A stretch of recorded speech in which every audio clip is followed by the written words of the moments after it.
আমার সকল বন্ধুদের জানাই শুভ মকর সংক্রান্তি। তো কার কার বাড়িতে কী কী পিঠে হচ্ছে? আমার বাড়িতে মানে আমার দুটো বাড়িতেই হচ্ছে। আমার মা বানিয়েছিল পাটিসাপটা, আমার শাশুড়ি মা বানাচ্ছে দুধ পুলি আর হচ্ছে তেলের পিঠে বা মালপোয়া যাই বলো। তো ভাবলাম এইটুকুই তোমাদের সাথে শেয়ার করে নিই। আর শাশুড়ি মা আগে দুধ পুলি বানিয়েছিল, আর আমি যেহেতু তেলের পিঠেটা একটু খাই, মিষ্টি আমি বেশি খাই না, তো তাই জন্য আমার জন্য তেলের পিঠে বানাচ্ছে, ঠিক আছে? তো সেইটুকুই তোমাদের সাথে একটু শেয়ার করছি। তো ভিডিওটা কেমন লাগলো আমাকে অবশ্যই জানিও। আর শীতকালে তোমাদের কার কার বাড়িতে পৌষ সংক্রান্তির দিনে পৌষ পার্বণ পালন করা হচ্ছে আমাকে কিন্তু কমেন্টে লিখতে ভুলো না।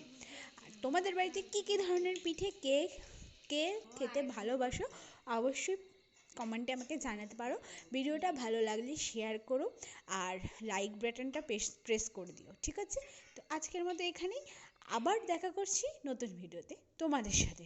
তো তোমরা দেখতে থাকো আর এইভাবেই সাথে থাকো। Thank you.